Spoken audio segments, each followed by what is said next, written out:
Bismillahirrahmanirrahim. Assalamualaikum warahmatullahi wabarakatuh. Selamat bertemu kembali dengan saya, Pak Mukhyar Bukhari, di channel YouTube saya Membaca Makna. Pertemuan kita kali ini kita masih mendiskusikan tentang filsafat.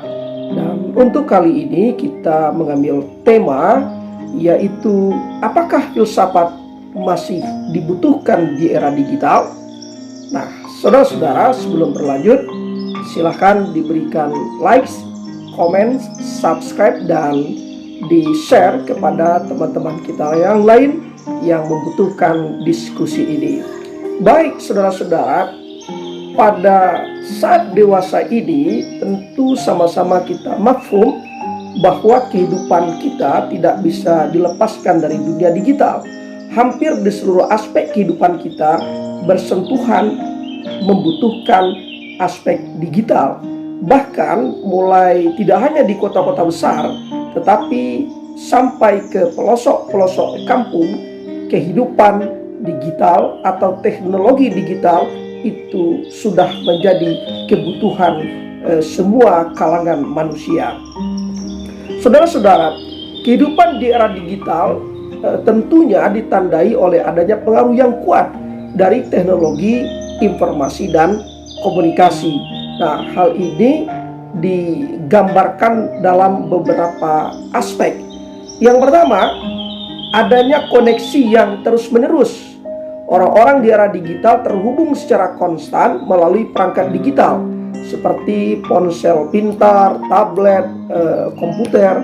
Mereka dapat berkomunikasi dengan mudah melalui pesan teks, panggilan suara, video call, yang memungkinkan interaksi itu bisa berlangsung tanpa dibatasi ruang, waktu, tempat, batasan-batasan teritorial negara, dan itu bisa terjadi di seluruh dunia.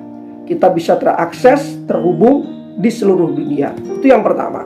Yang kedua, akses ke informasi. Dengan adanya internet, akses ke informasi menjadi lebih mudah dan cepat. Orang-orang dapat mencari informasi, membaca berita, menonton video, dan mendengarkan podcast dengan hanya beberapa klik saja. Hal ini memberikan peluang besar untuk kita mendapatkan pengalaman baru, pengetahuan baru, belajar hal-hal yang baru, dan mengakses berbagai sumber informasi terkini. Kemudian yang ketiga, konsumen konten digital. Era digitalisasi ditandai dengan meningkatnya konsumen konten digital. Era digital juga ditandai dengan konsumen konten digital yang luas. Streaming musik, menonton film dan acara televisi secara online, membaca buku elektronik atau e-books, mengikuti blog, bahkan membuat blog sendiri, membuat akun YouTube, dan media-media lainnya, TikTok dan lain sebagainya. Sehingga semua orang bisa jadi wartawan, semua orang bisa punya televisi, semua orang bisa menjadi artis melalui konsumen konten digital. Kemudian yang keempat, interaksi sosial virtual.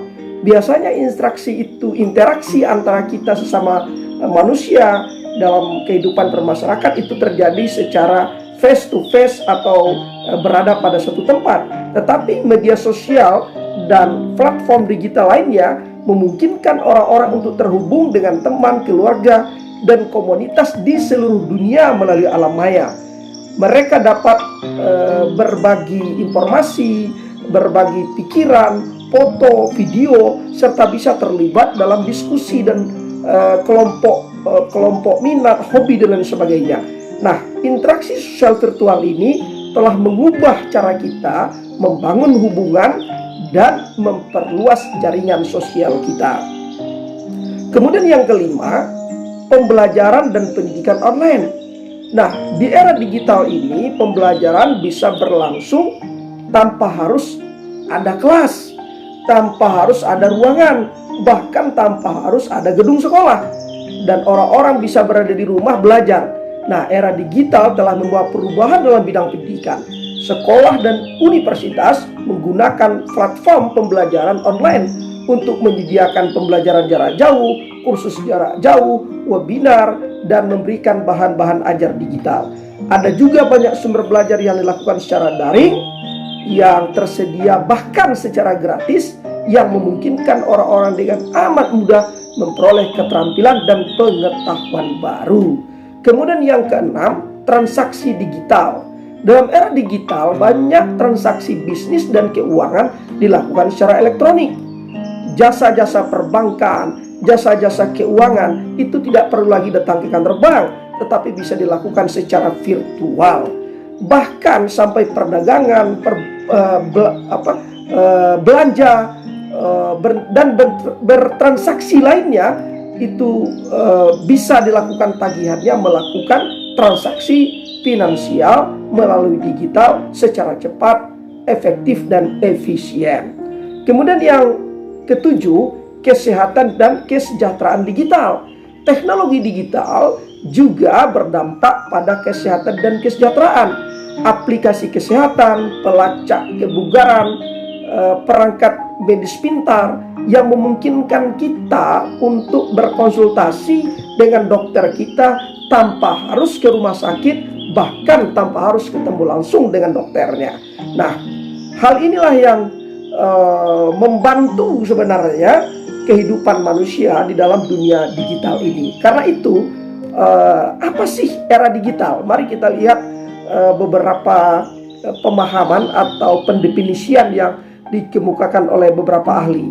Pertama, kita lihat apa yang ditulis oleh Nicholas Nekrofons, seorang ilmuwan komputer dan pendiri media lab MIT, menyatakan bahwa era digital adalah transisi dari dunia analog ke dunia digital, di mana semua informasi, suara, gambar, teks terkandung dalam format biner yang dapat dengan mudah diproses oleh komputer. Nah, kemudian kita lihat pula apa yang dikatakan oleh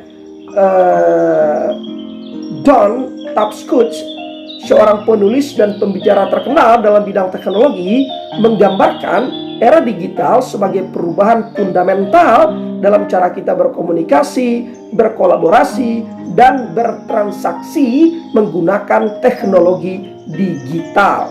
Nah, begitu juga dengan Sherry Turkle, seorang psikolog dan peneliti tentang pengaruh teknologi dalam kehidupan manusia. Dia berpendapat bahwa era digital adalah waktu di mana kita hidup dalam dunia yang selalu terhubung, di mana teknologi digital masuk di setiap aspek kehidupan kita, sehingga mampu merubah cara hidup, merubah pola ekonomi, merubah pola sosial, merubah pola budaya, bahkan merubah pola berpikir dan berinteraksi serta merasakan. Nah, saudara-saudara, itulah pandangan yang dikemukakan oleh ahli apa itu era digital. Yang jelas, kehidupan di era digital ditandai oleh adanya pengaruh yang kuat dari teknologi informasi dan komunikasi.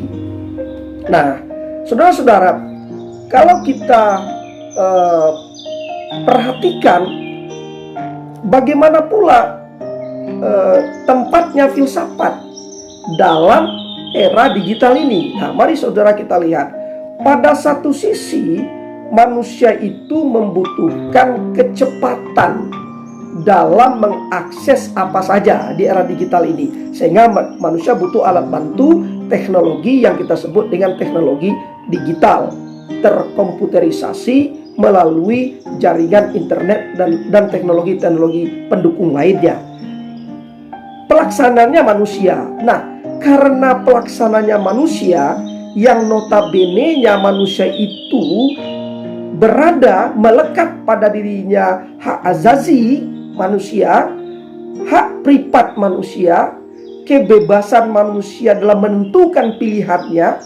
Manusia juga ada pada dirinya nilai-nilai etika, nilai-nilai moral, nilai-nilai berketuhanan. Maka untuk mengatur pola relasional antara manusia dengan teknologi ini, pada titik inilah dibutuhkan hadirnya filsafat. Nah, mari kita lihat apa yang disebut oleh Floridi, dia dalam tulisannya yang diterbitkan oleh Oxford University Press, dia menyebutkan The Logic of Information, a Theory of Philosophy as Conceptual Design. Nah, dalam buku ini dijelaskan bahwa kenapa filsafat masih dibutuhkan dalam teknologi digital, karena filsafat menghantarkan manusia, menuntun manusia untuk memiliki pemikiran kritis dan analitis. Filsafat melibatkan kemampuan berpikir kritis dan analitis yang sangat penting dalam menghadapi kompleksitas era digital. Melalui filsafat kita dapat mengembangkan keterampilan untuk mengevaluasi, menganalisis, dan menyelidiki konsep-konsep seperti kebenaran, etika, keadilan, dan identitas di tengah-tengah dunia digital yang terus berkembang. Digital memang benda mati, dia dihidupkan oleh teknologi, tidak memiliki ruh, tidak memiliki perasaan. Penggunanya manusia memiliki ruh, memiliki perasaan. Karena itu butuh kemampuan pemikiran kritis dan analitis. Itu dapat kita lihat satu pendapat. Kemudian pendapat yang lain, mengapa filsafat masih dibutuhkan di era digitalisasi ini? Dalam buku J. Handbook of Information and Computer Ethics yang ditulis oleh John Wiley, dia menyebutkan kenapa dibutuhkan filsafat di era digital.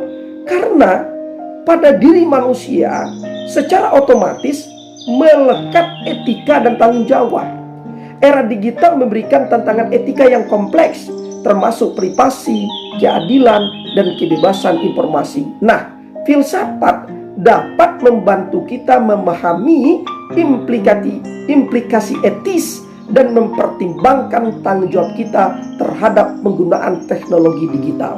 Saudara-saudara, perhatikanlah betapa banyak orang-orang yang menggunakan teknologi digital untuk kemaslahatan, untuk bisnis, untuk perkembangan ekonomi, untuk perkembangan budaya. Tapi tidak sedikit juga orang-orang yang terjebak dalam menggunakan teknologi digital ini berbuat tindakan-tindakan kriminal, melakukan pembicaraan-pembicaraan yang tidak baik di dunia digital.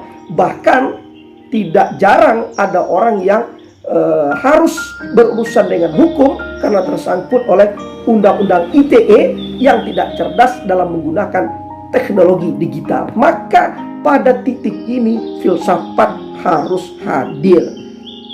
Nah, saudara-saudara, begitu juga kata Turkley dalam tulisannya Alone Together, Why We Expect More from Technology and Less from Each Other. Nah, identitas dan kehidupan digital, dia menyebutkan era digital telah mempengaruhi cara kita membangun identitas dan berinteraksi satu sama lain. Filsafat dapat membantu kita memahami pengaruh teknologi digital terhadap konsep diri, relasi sosial, dan pengalaman manusia.